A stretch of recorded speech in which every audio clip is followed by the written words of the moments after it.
بسم اللہ الرحمن الرحیم، السلام علیکم ورحمۃ اللہ وبرکاتہ۔ آج 30 جون 2025 ہے اور آج دن ہے پیر کا۔ آج کی تازہ ترین بڑی خبروں سے اس ویلا کا آغاز کریں گے۔ ناظرین کرام، غزہ میں اسرائیلی فوج کو بہت بڑے نقصانات کا سامنا کرنا پڑ رہا ہے۔ تازہ ترین خبر کے مطابق ایک اور اسرائیلی فوجی غزہ میں اینٹی ٹینک میزائل لگنے سے مارا گیا ہے۔ اس بات کا اعتراف اسرائیلی فوج کے آفیشیل ادارے IDF کی طرف سے کیا گیا ہے، جس میں کہا گیا کہ ایک اور اسرائیلی فوجی تھا جو غزہ کے اندر لڑائی کے دوران مارا گیا ہے۔ یاد رہے، یہ جو جون کا مہینہ ہے، جون کا مہینہ اسرائیلی فوج کے لیے غزہ میں بہت بھاری ثابت ہوا ہے۔ اسرائیلی میڈیا کے مطابق یدیعوت اہرونوت جو اسرائیلی اخبار ہے عبرانی زبان کا، اس پر ایک تفصیلی رپورٹ نشر ہوئی ہے جس میں کہا گیا کہ جون کے مہینے میں 20 اسرائیلی فوجی مارے گئے ہیں۔ جی ہاں، اسرائیلی اخبار یدیعوت اہرونوت کی یہ رپورٹ ہے جس میں کہا گیا کہ 20 اسرائیلی فوجی صرف جون کے مہینے میں مارے گئے ہیں، اور یہ اسرائیلی فوجی دراصل جو ایکسپلوسیو ڈیوائسز ہوتی ہیں ان کے ذریعے سے نشانہ بنے ہیں، اور یہ کسی بھی مہینے میں اسرائیلی فوج کا یہ اب تک کا بڑا نقصان ہے۔ ایک اور اسرائیلی فوجی ریڈیو اسٹیشن ہے، اس پر تفصیلی رپورٹ نشر ہوئی ہے کہ 30 اسرائیلی فوجی اب تک، جب سے دوبارہ جنگ شروع ہوئی ہے تب سے لے کر اب تک مارے گئے ہیں۔ یعنی 18 مارچ سے لے کر اب تک 3 مہینوں میں 30 فوجی اسرائیل کے غزہ کے اندر ہلاک ہوئے ہیں، اور زخمیوں کی تعداد اس سے بھی زائد ہے، یعنی 30 سے بھی زائد ہے۔ اور جو اسرائیلی ہوسٹیجز اور یرغمالی جو زندہ تھے جن کو غزہ سے رہا کروانا تھا، ان کی تعداد 18 ہے، اور باقی ڈیڈ باڈیز ہیں۔ یعنی جن اسرائیلی فوجیوں کو ہوسٹیجز کو رہا کروانے کے لیے نیتن یاہو نے بھیجا تھا،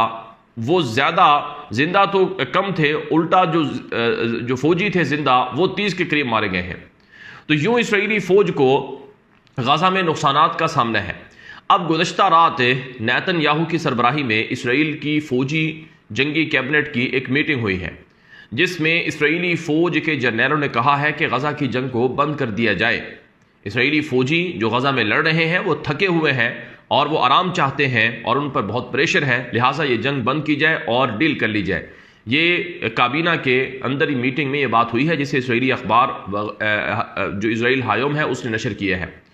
اس کے علاوہ نیتن یاہو یہ کہتا ہے کہ غزہ کی جنگ بند نہیں ہوگی۔ چنانچہ اسرائیل ہایوم جو اسرائیل کا مشہور اخبار اور میڈیا نیٹ ورک ہے، اس کی یہ رپورٹ ہے کہ غزہ کی جنگ جو نیتن یاہو ہے وہ عارضی ڈیل کے لیے تو بند کرنے پر تیار ہے، لیکن مستقل جنگ کو بند کرنے پر تیار نہیں ہے۔ ابھی کچھ دیر پہلے ایک اور خبر آئی ہے جسے دی ٹائمز آف اسرائیل اسرائیلی میڈیا نے نشر کیا کہ جو نیتن یاہو کی اتحادی جماعتیں ہیں، انہوں نے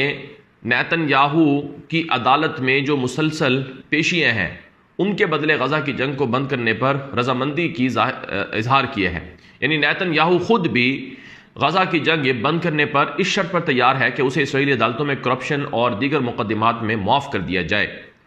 لیکن دوسرے اسرائیلی اخبارات اور میڈیا اور دیگر ذرائع کہتے ہیں کہ نیتن یاہو غزہ کی جنگ بند کرنے پر تیار ہی نہیں ہے، اور وہ عارضی جنگ بند کرے گا، لیکن اس کا ہدف ہے کہ یہ جنگ جاری رہے یہاں تک کہ غزہ پر اسرائیل کا مکمل قبضہ ہو جائے۔ بہرحال ناظرین کرام، امریکہ کا بہت بڑا پریشر ہے غزہ کی جنگ کو بند کرنے کا، اور اسرائیل کے اندر جو ہوسٹیجز فیملیز ہیں وہ پروٹیسٹ کر رہی ہیں۔ کل بھی اسرائیل کے اندر احتجاج ہوا، اسرائیلی یرغمالی خاندان نے احتجاج کیا، اور امریکی صدر ٹرمپ سے ڈیمانڈز کی جا رہی ہیں کہ غزہ کی جنگ کو بند کر کے قیدیوں کو ڈیل کے تحت رہا کروایا جائے۔ اب اس حوالے سے سوال یہ ہے کہ نیتن یاہو کیا غزہ سے اپنی فوجیں مستقل نکالنے پر تیار ہے؟ جو اس وقت کی کرنٹ سچویشن ہے غزہ کی، وہ یہ بتاتی ہے کہ اسرائیل غزہ سے اپنی فوجیں نکالنے پر تیار نہیں ہے۔ کیوں نہیں ہے؟ آپ غزہ کا تازہ نقشہ دیکھیں گے تو آپ کو پتہ چلے گا کہ غزہ کے اندر جو آبادی ہے وہ محض غزہ کے 20% رقبے پر منحصر ہو گئی ہے۔ یعنی 80% جو غزہ کا رقبہ ہے وہ سارا کا سارا گویا اسرائیل نے قبضہ کر لیا ہے، باقی صرف 20% رقبہ رہ گیا ہے جہاں پر غزہ کی آبادی رہ گئی ہے۔ اور تازہ ترین جو ایویکویشن آرڈر آئے ہیں نیتن یاہو کی حکومت کی طرف سے، وہ شمالی غزہ کے علاقوں کے ہیں، کیونکہ وہاں پر اسرائیلی فوج کے حملے تیز ہو گئے ہیں۔ اب گزشتہ رات زیتون علاقے میں، جبالیہ میں اور دیگر علاقوں میں شدید اسرائیل کی بمباری ہوئی ہے،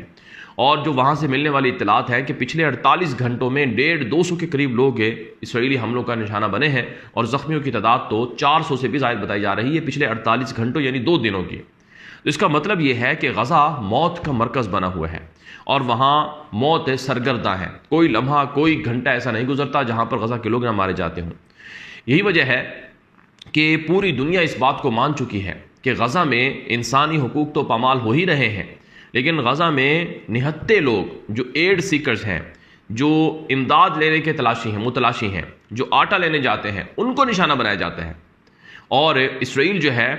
وہ اب خود بھی تسلیم کر رہا ہے، جیسے کہ ہیریٹیج اسرائیلی اخبار نے رپورٹیں چھاپی تھی کہ غزہ میں امداد لینے والوں کو بڑے آفیسر کی طرف سے آرڈر دیے گئے کہ ان کو مار دیا جائے، تو ان پر گولیاں چلائی گئیں۔ اب اسرائیلی فوج کہہ رہی ہے کہ ٹھیک ہے، ہم اس حوالے سے تحقیقات کر رہے ہیں۔ تو غزہ میں لڑنے والے فوجی بھی کہہ چکے ہیں کہ غزہ کے اندر کوئی اور بڑا ہدف نہیں ہے، وہاں صرف اور صرف نسل کشی چل رہی ہے۔ میرے پاس یہ رپورٹ موجود ہے اسرائیل کا جو موجودہ بلکہ اسرائیل کا جو سابق وزیر اعظم ہے ایہود باراک، جو 1999 کے بعد اسرائیل کا وزیر اعظم بنا تھا، ایہود باراک کی تازہ ترین سٹیٹمنٹ ہے۔ اس نے یہ کہا کہ وقت آ گیا ہے کہ نیتن یاہو کی حکومت کو گرا دیا جائے۔ نیتن یاہو غزہ کی جنگ بند کرنا نہیں چاہتا ہے اور غزہ میں جو لڑائی ہے وہ بے مقصد لڑی جا رہی ہے۔ اسرائیلی فوجیوں کا نقصان ہو رہا ہے، اسرائیل کو عالمی سطح پر مختلف طرح کے مسائل کا سامنا ہے، لہٰذا جب تک نیتن یاہو کو اور اس کی حکومت کو نہیں گرایا جائے گا تب تک یہ مسائل حل نہیں ہوں گے۔ یہ ایہود باراک جو اسرائیل کا سابق وزیر اعظم ہے اس کی طرف سے یہ سٹیٹمنٹ دی گئی ہے۔ ناظرین اکرام، غزہ کی جنگ کو روکنے کے لیے جو اسرائیل کا سابق وزیر اعظم ہے یار لپیڈ، اس نے بھی یہ بات کہی ہے کہ غزہ کی جنگ کو ہر قیمت پر بند کرنا چاہیے اور اسرائیلی ہاسٹیجز اور یرغمالیوں کو رہا کروانا چاہیے۔ ظاہر ہے ابھی 3 مہینے سے زائد کا عرصہ ہو چکا ہے، 3.5 مہینے ہونے والے ہیں اسرائیلی فوج کو دوبارہ غزہ میں 18 مارچ کے بعد جنگ شروع کیے ہوئے، تو ابھی تک کوئی زندہ قیدی رہا نہیں ہوا۔ لیکن بعض اسرائیلی صحافی یہ کہتے ہیں کہ آنے والے دنوں میں اسرائیلی حکومت جو ہے وہ حملے تیز کرے گی اور اسرائیلی حکومت کا ہدف ہاسٹیجز کو رہا کروانا ہے، اور پچھلے 1.5-2 ماہ میں اسرائیلی فوج نے 8 ڈیڈ باڈیز ہاسٹیجز جو تھے یعنی یرغمالی تھے ان کی غزہ سے ریکور کی تھیں۔ تو اس لیے نیتن یاہو جنگ عارضی طور پر تو بند کر سکتا ہے لیکن مستقل بند نہیں کر سکتا ہے، یہ اسرائیل کے اندر سے میڈیا اور صحافی یہ گفتگو کر رہے ہیں۔ دوسری طرف ناظرین اکرام، میں آپ کے سامنے ایک اور بڑی خبر رکھوں گا کہ ترکی کے اندر حماس کے وفد نے دورہ کیا ہے ترکی کا، اور ترک انٹیلیجنس چیف سے ملاقات ہوئی ہے۔ یہ خبر اسرائیل کی ترکی کی مشہور نیوز ایجنسی TRT ورلڈ کے اوپر بھی نشر ہوئی ہے، جس میں کہا گیا ہے کہ جو ترکی کی انٹیلیجنس ایجنسی ہے اس کا جو سربراہ ہے ابراہیم کالن، اس سے حماس کا جو ڈیلیگیشن ہے جس کی سربراہی محمد درویش کر رہے تھے، انہوں نے ملاقات کی ہے۔ غزہ میں جو ہیومینیٹیرین ٹریجڈی ہے اس حوالے سے ڈسکس ہوئی ہے۔ اس کے علاوہ غزہ کی جنگ کو بند کرنے کے لیے ترکی نے جو مختلف طرح کے آپشنز ہیں وہ حماس کے سامنے رکھے ہیں، اور غزہ کی آنے والی جو ڈیل ہے یا سیز فائر نیگوشیشن چل رہی ہیں، یہ بات چیت چل رہی ہے، اس حوالے سے معاملات طے ہوئے ہیں۔ اس میں کوئی شک نہیں ہے کہ مصر، قطر، ترکی یہ وہ ملک ہیں جو غزہ کی جنگ بندی کے حوالے سے مختلف طرح کے آپشنز اور ملاقاتیں وغیرہ کر رہے ہیں حماس کے لوگوں سے، اور دوسری طرف امریکہ اور اسرائیل کے ساتھ۔ لیکن بہرحال جب نیتن یاہو خود غزہ کی جنگ بند کرنے پر تیار نہیں ہے تو یہ ملاقاتیں ماضی کی ملاقاتوں کی طرح ہیں۔ تو اب امریکی صدر ٹرمپ چاہے تو وہ غزہ کی جنگ کو بند کروا سکتے ہیں، یعنی جیسے وہ نیتن یاہو کو آرڈر دے رہے تھے کہ تم نے ایران پر جا کر حملے نہیں کرنے ہیں اور تمہارے جو فوجی وہاں ایران بھیجے گئے ہیں، پائلٹ بھیجے گئے ہیں، ان کو واپس بلا لیا جائے، اور جیسے ٹرمپ نے ایران کی جنگ بند کروا دی جو غزہ سے کہیں بڑی جنگ تھی، تو ایسے ہی غزہ کی جنگ بھی بند ہو سکتی ہے۔ لیکن ٹرمپ وہ نیتن یاہو کی پش پر ہے، اور نیتن یاہو اور ٹرمپ وہ غزہ کے حوالے سے اپنے اسی پلان اور مقصد کے تحت چل رہے ہیں جو انہوں نے طے کر رکھا ہے۔ اب وہ مقصد کیا ہے یہ ذرا سن لیجئے۔ میرے پاس ایک خبر آئی ہے کہ جو غزہ کے اندر بسنے والے شمالی غزہ کے باسی ہیں ان کے گھروں کو تو تباہ کر دیا گیا ہے، اب جو اسرائیلی عوام ہے وہ غزہ میں آباد ہونے کے لیے باقاعدہ درخواستیں لکھ رہی ہیں۔ چنانچہ یہ میرے پاس رپورٹ موجود ہے جسے اسرائیل کے فوجی ریڈیو اسٹیشن پر بھی نشر کیا گیا ہے کہ غزہ کے شمالی علاقوں میں اسرائیلی شہریوں نے آباد ہونے کے لیے، وہاں پر یہودی بستیاں بسانے کے لیے باقاعدہ ایک پٹیشن یا ایک دستاویز پر دستخط کیے ہیں، اور اسرائیلی شہری یہ کہتے ہیں کہ جو غزہ کی شمالی بستیاں تھیں یہودیوں کی ماضی میں، ان میں انہیں دوبارہ آباد کیا جائے۔